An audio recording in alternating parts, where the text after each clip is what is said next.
દાહોદ જિલ્લો આદિવાસી બહુલ જિલ્લો છે અને દાહોદ જિલ્લાની ઓળખ એક આદિવાસી જિલ્લા તરીકે વિશ્વભરમાં થયેલી છે।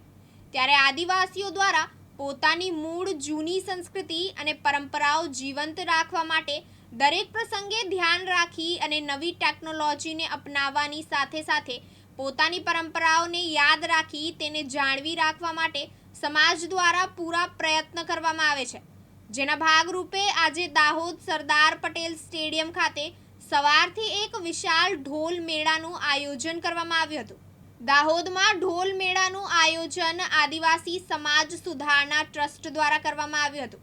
અને દાહોદના જુદા જુદા ગામોમાંથી 250 જેટલા ઢોલીઓને આમંત્રણ આપવામાં આવ્યું હતું અને સવારથી જ રજીસ્ટ્રેશન પ્રક્રિયા પૂરી કરી ગુજરાત સિવાય અન્ય પાડોશી રાજ્ય મધ્યપ્રદેશ અને રાજસ્થાનમાંથી પણ ઢોલીઓ મેદાનમાં ઉતરી ગયા હતા। આ ઢોલીઓ પોતાની સંસ્કૃતિ જાળવવા માટે પોતાની ટીમ સાથે ઢોલ ઘૂઘરાવાળો પટ્ટો થાળી વાંસળી અને આદિવાસી પહેરવેશ સાથે આવે છે અને આટલા મોટા ઢોલને ગળામાં લટકાવી અને કલાકો સુધી આ ઢોલ વગાડ્યા હતા। સાથે સાથે મેળામાં દાહોદના સાંસદ તેમજ શિક્ષણ મંત્રી કુબેર ડિંડોરે પણ ઢોલ વડ્યા હતા અને તીર કામઠા લઈને મન મૂકીને નાચ્યા હતા અને આ બધી ટીમો પૈકી છોટાઉદેપુરની ટીમે ખાસ આકર્ષણ જમાવ્યું હતું। આયોજકો દ્વારા આ મેળાના અંતે પ્રથમ 3 ઢોલીઓને ઇનામો અને પ્રોત્સાહન ઇનામો પણ આપવામાં આવ્યા હતા। આ મેળાનો હેતુ માત્ર આ મોડર્ન દુનિયામાં લોકો પોતાના ઢોળ છોડીને ડીજે તરફ ના વળે તે માટેનો આ પ્રયત્ન છે અને તે વર્ષોથી આ ઉજવતા આવ્યા છીએ અને તેમાં થોડી સફળતા પણ મળી છે અને આગળ વધુ પ્રયત્નો કરતા રહીશું તેવું આયોજકોએ જણાવ્યું હતું। બસ સૌને મારા નમસ્કાર, બધાને રામ રામ, જય જોહાર।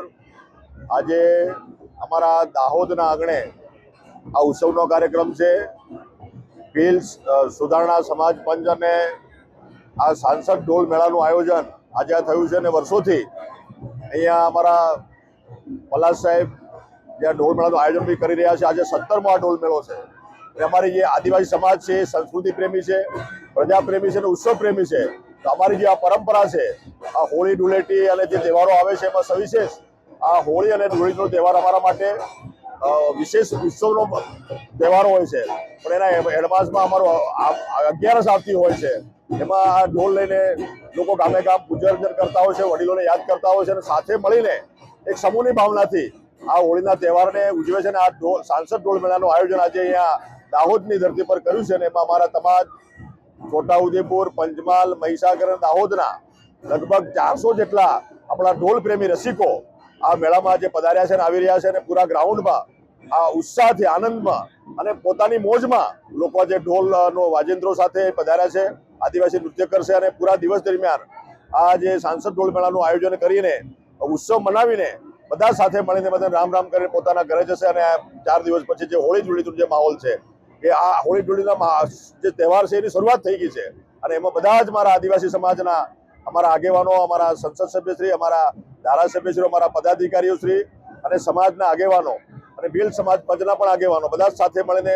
આ અમારી સમાજની જે પરંપરા છે એને જીવંત રાખવા માટે નવા યુવાનોને જે વડીલો જે આજે જે ઉત્સવ ઉજવતા હતા એ પરંપરા જાળવી રાખીને નવા યુવાનો એમાં જોડાય એના માટેનો આ એક સ્તુત્ય કાર્યક્રમ છે। એટલે તમામ આયોજકોનો આભાર માનું છું, શુભેચ્છા પાઠવું છું અને બધાને મારી હોળી અને ધૂળેટીની પણ શુભકામના પાઠવું છું। જિલ્લામાં ઢોલ મેળો થઈ રહ્યો છે ત્યારે અમે દાહોદના આજુબાજુના ગામમાંથી ઢોલ લઈને આવ્યા છે અને આ ઢોલ મેળામાં હજારોની સંખ્યામાં આદિવાસી ભાઈઓ અહીંયા પોતાના પહેરવેશ સાથે અને ઢોલો લઈને આવ્યા। એમાં અમે પણ આ ઢોલ મેળામાં ભાગ લીધો છે અને અમે આ ઢોલ મેળામાં આવી અને ખુશી અને આનંદ અનુભવીએ છીએ। નેહલ શાહ, દિવ્યાંગ ન્યૂઝ, દાહોદ।